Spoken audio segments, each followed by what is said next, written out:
प्यारे बच्चों नमस्कार। आज हम आगे बढ़ते हैं।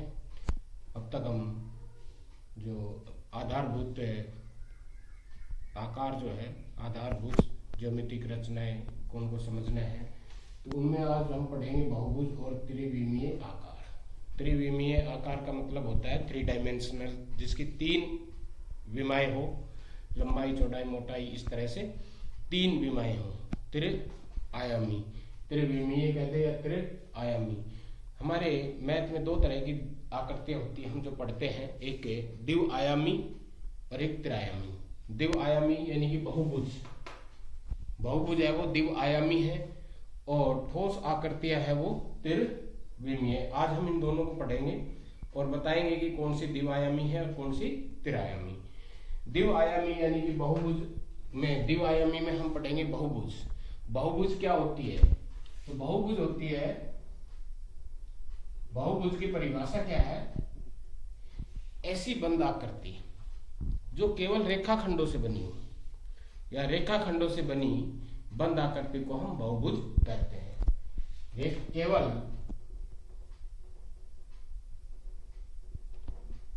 रेखाखंडों से बनी, और वो भी कैसी? बंद आकृति बहुभुज कहलाती है।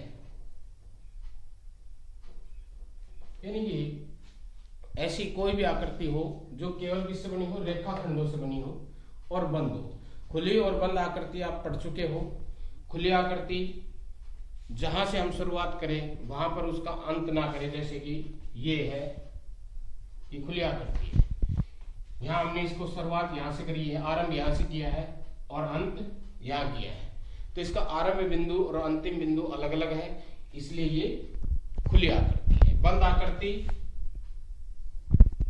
ये है, जिसका हमने आरंभ भी वहीं जहां से आरंभ किया था वहीं इसका अंत किया है, तो ये खुली आकृति है और ये बंद आकृति है। तो बहुभुज क्या है? वो बंद आकृति होगी और केवल रेखाखंडों से बनी, केवल रेखाखंडों से बनी आकृति होगी, बंद आकृति होगी। अब जैसे ये क्या है? त्रिभुज, केवल रेखाखंडों से बनी है। ये क्या है? चतुर्भुज, केवल रेखाखंडों से बनी है। ये क्या है? पंचभुज, केवल रेखाखंडों से बनी है। ये क्या है? षटभुज, केवल रेखाखंडों से बनी है। तो इस तरह से ये सारी बहुभुज है। ये सारी क्या है? बहुभुज है। ये षटभुज है, फिर सप्तभुज, अष्टभुज, इस तरह से। अब ये आकृति भी हम पढ़ते हैं। क्या है? ये वृत्त। क्या है? ये वृत्त है। क्या ये बहुभुज है? ये बहुभुज नहीं है। क्यों नहीं है? क्योंकि इसमें रेखाखंडों का प्रयोग नहीं किया गया है, गोलाई है, इसमें कर्व है। इस तरह से अगर ये हो,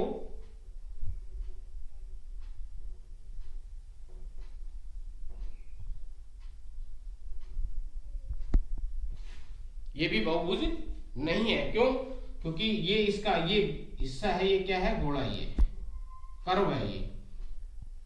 ये भुजा इसकी रेखाखंड है, ये भी रेखाखंड है, ये भी रेखाखंड है, लेकिन ये कर्व है, वक्र है, इसलिए ये बहुभुज नहीं है। तो बहुभुज क्या होगी? केवल रेखाखंडों से बनी बंद आकृति को हम बहुभुज कहेंगे। तो इस तरह से अगर हमें कोई आकृतियां दे रखी है और हमें ये कहे कि इसमें से बहुभुज छाटिए, तो हम ये देख लेंगे कि किसमें केवल रेखाखंड प्रयोग हुए हैं। कौन सी आकृति में केवल रेखाखंड? रेखाखंड का मतलब सीधी लाइन। ये सारी त्रिभुज, चतुर्भुज, पंचभुज, षष्ठभुज, ये सारी क्या है? बहुभुज है। ये बहुभुज नहीं है, ये भी बहुभुज नहीं है। क्यों नहीं है? क्योंकि इनमें गोलाई है, कर्व है, वक्र है, इसलिए ये बहुभुज नहीं है। तो हम कोई भी आकृति दे रखी हो तो हम पहचान सकते हैं कि इनमें से कौन सी बहुभुज है, कौन सी बहुभुज नहीं है। अब प्रश्न एक यहां और उठता है कि सबसे छोटी बहुभुज कौन सी है? हमने ये देखा कि ये बढ़ती चली जाएगी आगे, ये षटभुज है, इससे अष्टभुज, सप्तभुज, अष्टभुज, नवभुज, दशभुज, इस तरह से चलती जाएगी। क्या सबसे छोटी इनमें कौन सी है? ये है त्रिभुज।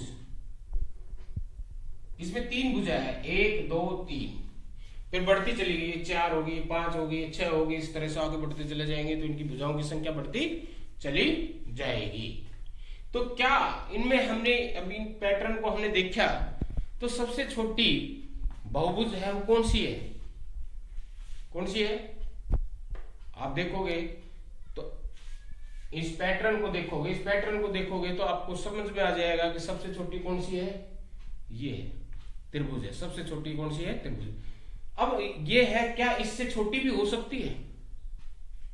अब इससे छोटी तो कितनी भुजा होगी उसकी? 2। इससे छोटी अगर कोई बहुभुज होगी तो उसकी कितनी भुजा होनी चाहिए? 2 भुज। तो 2 भुजाओं से हम बहुभुज बनाने की कोशिश करते हैं। एक भुजा ये होगी, एक भुजा ये होगी, इस तरह से हम कोशिश करते हैं कि क्या हम ऐसा कर पाएंगे? तो हमने ये बनाई, 2 भुजाओं की कई आकृतियां बनाई, मैंने बना के देखा। हम कोशिश करते हैं इसी तरह से और भी कोशिश करते हैं। तो हम कोशिश करते हैं कि क्या 2 भुजाओं से बहुभुज बन सकती है? तो हम इन सब में देखेंगे, इन सब में देखेंगे जब खींचेंगे तो ये सारी खुली आकृति है। सारी कैसी है? खुली आकृति है। क्योंकि देखो इसमें ये यहां से शुरू आरंभ हुई और यहां अंत हुआ इसका। ये आरंभ यहां से करे तो अंत यहां हो गया, आरंभ यहां से करे तो अंत इसका यहां होगा, इसका आरंभ यहां से करे तो अंत यहां होगा। इनका सबका आरंभ बिंदु और अंतिम बिंदु सबका अलग अलग है, तो इसलिए ये सारी क्या है? खुली आकृति है। 2 भुजाओं से हम बंद आकृति बना ही नहीं सकते। खूब कोशिश करके देखना कि 2 भुजाओं से हम बंद आकृति बना ही नहीं सकते। अगर बंद नहीं है तो वो बहुभुज नहीं है, क्योंकि कहा गया है कि बंद आकृति ही बहुभुज होगी। केवल रेखाखंडों से बनी बंद आकृति ही बहुभुज होगी। तो इसका अर्थ यह है कि 3 से कम भुजा की कोई बहुभुज हो ही नहीं सकती, बंद आकृति बन ही नहीं सकती, तो बहुभुज हो ही नहीं सकती। तो सबसे छोटी बहुभुज कौन सी होगी? त्रिभुज होगी। और सबसे बड़ी का हमें पता नहीं, सबसे बड़ी का हमें पता नहीं कि कितनी भुजाओं की होगी, क्योंकि ये षटभुज है, इससे अगली अष्टभुज आ सकती है, 9 भुज, 10 भुज, 11 भुज, 12 भुजा, 13, 14, 15, 20, इस तरह से कितने ही भुजाओं की हो सकती है बहुभुज। तो हम सबसे बड़ी बहुभुज की भुजाओं की संख्या हम नहीं बता सकते। तो ये तो था बहुभुज। और ये सारी क्या कैसे आकृति है? ये द्विआयामी आकृति है। कैसी है ये? द्विआयामी, 2 डायमेंशनल। इसको हम केवल ड्रा कर सकते हैं, बना सकते हैं किसी भी तल या पृष्ठ पे हम इनको बना सकते हैं। तो ये सारी द्विआयामी आकृतियां हैं। तो ये बहुभुज की परिभाषा होगी। और बहुभुज के बारे में हमने आपको बता दिया कि क्या बहुभुज होती है। केवल रेखाखंडों से बनी बंद आकृति को हम बहुभुज कहते हैं। सबसे छोटी बहुभुज क्या होगी? त्रिभुज होगी। क्या होगी? त्रिभुज होगी। अब इसके बाद हम आते हैं त्रिविमीय आकार, यानी कि 3 डायमेंशनल आकृति है,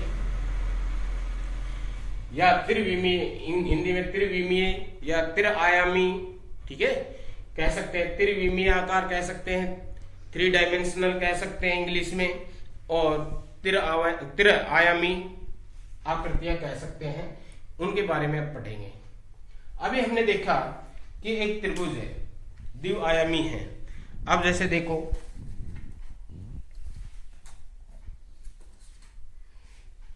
ये त्रिभुज है। कैसी है ये? क्या है ये? त्रिभुज है। ये क्या है? क्योंकि ये बहुत ही पतले कागज से बनी हुई है, इसलिए इसकी मोटाई हमें दिखाई नहीं दे रही, ना के बराबर है, लेकिन है इसकी मोटाई।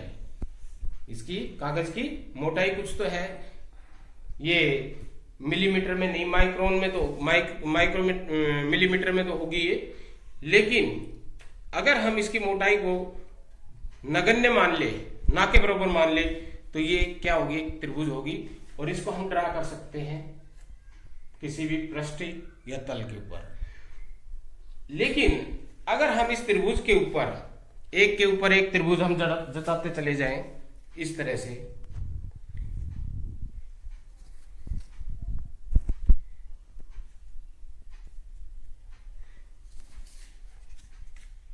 इस तरह से हमने एक त्रिभुज के ऊपर एक त्रिभुज हमने जचा दी, रख दी। तो अब क्या हो गया, इसकी मोटाई होगी, इसकी क्या होगी, ये इसकी मोटाई होगी। तो अब ये क्या बन गई, ये ठोस आकृति बन गई। क्या बन गई, ये ठोस आकृति बन गई। ये ठोस आकृति, अब हम इसको उठा सकते हैं, हाथ में ले सकते हैं, छू सकते हैं। अब ये ठोस आकृति बन गई और ये क्या होगी, त्रिआयामी होगी, त्रिआयामी या त्रिविमीय आकृति होगी। और ये एक प्रिज्म बन गया। क्या बन गया, ये त्रिभुज प्रिज्म बन गया, ये जिसका आधार त्रिभुजाकार है, तो ये प्रिज्म बन गया। इस तरह से अगर हम एक द्विआयामी आकृति थी हमारे पास, जिसकी हमने मोटाई नगण्य मानी थी, हालांकि उसकी मोटाई होती, उसके ऊपर हम एक के ऊपर एक जताते चले जाएं, तो अब ये इसकी मोटाई हमें स्पष्ट दिखाई दे रही है। इसकी ये मोटाई होगी, ये इतनी मोटाई होगी। तो अब ये क्या बन गई, ये एक ठोस आकृति बन गई। क्या बन गई, ये ठोस आकृति बन गई, जिसे हम त्रिआयामी आकृति कह सकते हैं। इसी प्रकार से अगर हम, ये क्या है, एक आयत है, क्या है, एक आयत है, इसकी भी मोटाई क्या है, नगण्य है, ना के बराबर है। इसलिए अगर हम इसको ड्रा करें तो ये द्विआयामी होगी। और इसी प्रकार से अगर हम इसके ऊपर भी एक के ऊपर जताते चले जाएं, एक के ऊपर एक आयत इसी आकार की जताते चले जाएं, इस तरह से रखते चले जाएं, तो इसकी भी मोटाई हो जाएगी कुछ ना कुछ।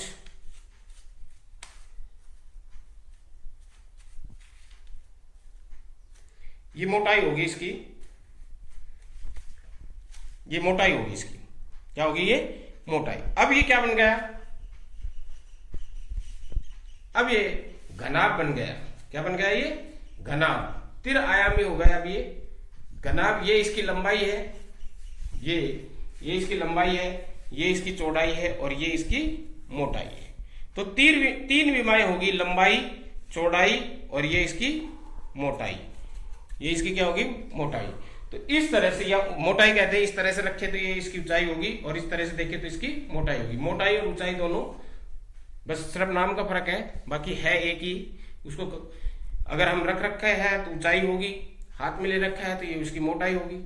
ये क्या होगी, इसकी मोटाई। ये उसकी जो त्रिआयामी वस्तु है उसको कहाँ रखा है, कैसे देख रहे हैं हम, तो मोटाई और उसकी ऊंचाई वो उसके ऊपर निर्भर करता है।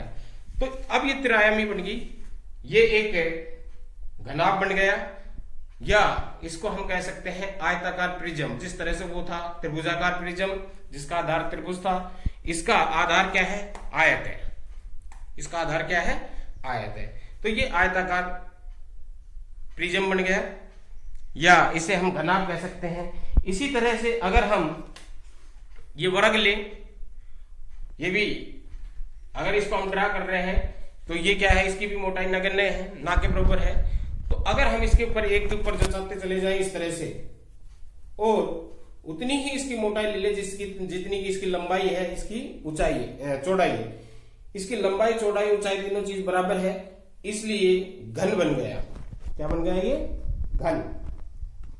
ये घन है, ये भी त्रिआयामी है।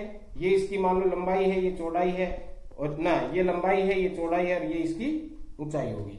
तो ये घनाकार बन गया। ये भी प्रिज्म है और घन है, प्रिज्म है और घन। घन और घनाभ में अंतर ये है कि घन की तीनों भुजाएं बराबर होती है, लंबाई, चौड़ाई, ऊंचाई। लंबाई, चौड़ाई, ऊंचाई तीनों क्या होती है, बराबर होती है। और घनाभ की लंबाई, चौड़ाई, ऊंचाई है वो अलग अलग होती है। तो ये घनाभ बन गया। ये भी ठोस आकृति है। इसको हम देखो हाथ में ले रखा है, उठा रखा है। तो ठोस, इससे ये पता चलता है कि ठोस आकृतियों को हम उठा सकते हैं, हाथ में ले सकते हैं, देख सकते हैं। और जो द्विआयामी आकृति है केवल हम उसको यहाँ किसी भी पृष्ठ या तल के ऊपर बना सकते हैं। इसी तरह से ये एक वृत्त है, ये वृत्त है। इसकी अगर हम इसकी मोटाई को नगण्य मान ले तो ये द्विआयामी होगी। लेकिन अगर हम इसके ऊपर और वृत्त रखते चले जाएं, एक वृत्त के ऊपर एक रखते चले जाएं, सारे सेम त्रिज्या के हों, तो ये क्या बन गया, इसकी मोटाई होगी या ऊंचाई होगी ये, तो ये एक बेलन बन गया। क्या बन गया है कि बेलन, ये बेलन का रूप बन गया है। किसका रूप है ये, बेलन का रूप। तो इस तरह से अब ये भी जब हम एक के ऊपर एक रखते हैं तो ये मोटा हो जाता है, इसकी मोटाई हो जाती है, तो ये बन गया ठोस आकृति बेलन। ठोस आकृति क्या बन गई, बेलन। इसी तरह से ये है ये। अब तक जो हमने 3-4 आकृतियां देखी थी उसमें क्या था, उसमें था जिसका आधार और तल दोनों सेम थे। जैसे ये बेलन था, इसका आधार और तल दोनों क्या थे, सेम थे, ये और ये बराबर था, एक जैसे थे। इसी तरह से ये घन था, इसका ये आधार और ये आधार और ये ऊपर वाला इसका शीर्ष, तो ये दोनों सेम थे। इस त्रिभुज में भी दोनों सेम थे और इस घनाभ में भी सेम थे।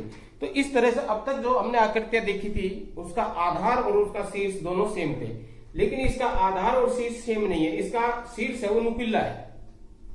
इसका शीर्ष कैसा है, नुकीला है। तो ये क्या है, ये पिरामिड है। ये क्या है, पिरामिड। जिसका शीर्ष नुकीला हो वो पिरामिड, और जिसका आधार और शीर्ष सेम हो, आधार और शीर्ष कैसा हो, सेम हो, बराबर हो, सर्वांगसम हो, तो वो क्या कहलाएगा, प्रिज्म। वो क्या कहलाएगा, प्रिज्म। तो प्रिज्म और पिरामिड में अंतर समझ गए कि पिरामिड का तो शीर्ष है वो नुकीला होगा, शीर्ष कैसा होगा, नुकीला। लेकिन जो प्रिज्म है उसका आधार और शीर्ष दोनों सेम होंगे, सेम आकार के होंगे आधार और शीर्ष। अभी दिखाया था मैंने, जैसे ये क्या है, ये घन है, इसका शीर्ष ये है, इसका आधार ये, दोनों सेम है। दोनों कैसे हैं, सेम है। इसी तरह से ये त्रिभुजाकार प्रिज्म है, जिसका आधार त्रिभुजाकार है, तो इसका शीर्ष और इसका आधार भी सेम है। ये त्रिभुजाकार है, ये भी त्रिभुजाकार है। तो जिसका शीर्ष और आधार दोनों सेम हो तो वो प्रिज्म कहलाता है, और जिसका शीर्ष नुकीला हो वो पिरामिड कहलाएगा। इस पिरामिड का आधार है वो क्या है, वर्गाकार है। ये क्या है, वर्गाकार। और इसके जो पृष्ठ है ये त्रिभुजाकार है। 4 आधार, अगर चतुर्भुज है, 4 भुजाओं का है आधार, तो उसके ऊपर 4 त्रिभुज खड़ी होगी। कितनी त्रिभुज खड़ी होगी, 4। एक त्रिभुज ये, एक त्रिभुज ये, एक त्रिभुज ये और एक त्रिभुज ये। तो ये इस तरह का जिसका शीर्ष नुकीला हो, शीर्ष नुकीला हो, वो क्या कहलाएगा, पिरामिड। और जिसका आधार और शीर्ष सेम हो वो प्रिज्म कहलाएगा। एक और ठोस आकृति है जिसको हम पढ़ते हैं, ये क्या है, बोल है। क्या है ये, बोल। गोल है बिल्कुल। क्या है ये, बिल्कुल गोल है। ये क्या है, ये गोला है। क्या है ये, गोला। तो इस तरह से हम इन ठोस आकृतियों के बारे में पढ़ते हैं। अब तुम्हें कोई यहां आकृतियां दे दे और इधर उनका नाम दे दे और ये कहे कि मिलान कीजिए, या मिलान कीजिए, या आकृति दे दे और ये पूछ ले कि इसका नाम बताइए, इसका नाम क्या है। जैसे ये आकृति दे दी, ये इसका नाम बताइए क्या है। ये आकृति दे दी,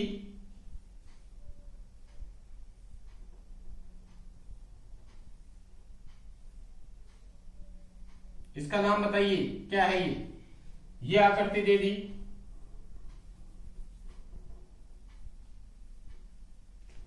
इसका नाम क्या है।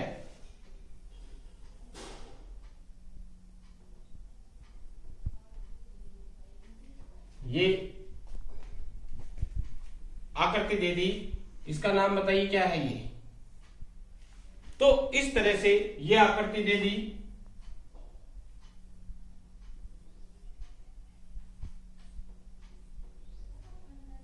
इसका, ये सारी ठोस आकृतियां हैं। ये सारी क्या है, ठोस आकृतियां हैं। इन सब में हमें गहराई नजर आ रही है। सब में क्या दिखाई दे रही है? गहराई। ये इसमें और इसमें अंतर क्या है? ये पिरामिड है और ये शंकु है। शंकु और पिरामिड में क्या समानता होती है? शंकु का आधार है वो क्या होगा? वृत्ताकार। आधार कैसा होगा? वृत्ताकार। और पिरामिड का आधार है वो बहुभुज होगा। पिरामिड का आधार है वो क्या होगा? बहुभुज होगा। पिरामिड का आधार बहुभुज होगा, शंकु का आधार वृत्ताकार होगा। ठीक है। दूसरा ये बेलन है। बेलन और ये घन है। घन और बेलन में क्या है? इसका भी आधार और शीर्ष है वो सेम है, आकार का है। इसका भी आधार और शीर्ष सेम आकार का है। ये दोनों एक जैसे दिखाई दे रहे हैं और ये दोनों एक जैसे दिखाई दे रहे हैं, लेकिन दोनों में अंतर है। दोनों में क्या है? अंतर है। ये शंकु है और ये पिरामिड है। इसका शीर्ष भी नुकीला है और इसका शीर्ष भी नुकीला है। कोई हमसे ये पूछ ले कि ये दोनों एक जैसे हैं तो इनमें क्या समानता है और अंतर क्या है? समानता तो ये है कि दोनों का शीर्ष वो नुकीला है। और अंतर क्या है? इसका आधार, पिरामिड का आधार है वो बहुभुज होगा और शंकु का आधार है वो कैसा होगा? वृत्ताकार, वृत्त होगा। इसी तरह बेलन और घनाभ या प्रिज्म, जिसे हम प्रिज्म बोलते हैं,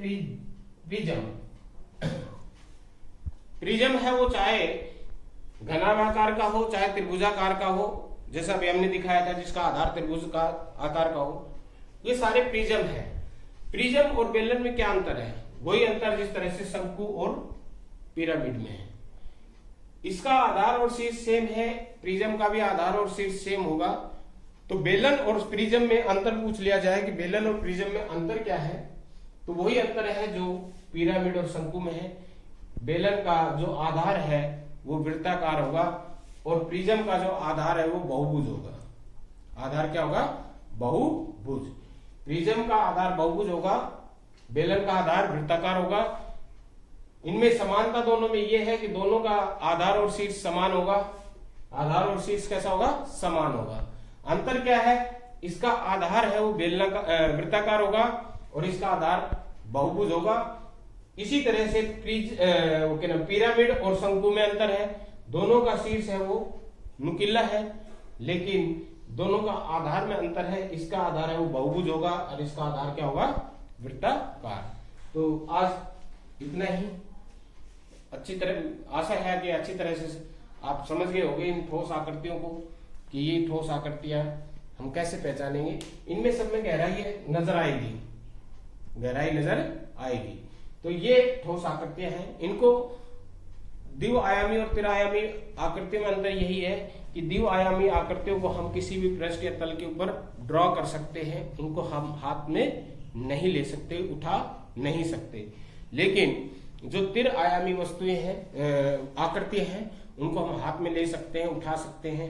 जिस तरह से ये बाल है, वृत्त और ये बाल दोनों एक जैसी दिखाई देती है। वृत्त जैसे ये हमने बॉल बढ़ाई और वृत्त ये हो गया, दोनों सेम दिखाई देती है, लेकिन इनमें अंतर क्या है? वृत्त है वो द्विआयामी है और ये बॉल है ना, ये जो गोला है ये त्रिआयामी है। अब देखो गोला मैंने हाथ में ले रखा है, क्या मैं वृत्त को हाथ में ले सकता हूं? नहीं ले सकता। वृत्त को सिर्फ ड्रा कर सकता हूं पृष्ठ, किसी पृष्ठ के ऊपर। तो ये अंतर है द्विआयामी और त्रिआयामी में। तो आशा है कि आप सभी समझ गए होंगे इनको अच्छी तरह से। आज के लिए इतना ही, धन्यवाद।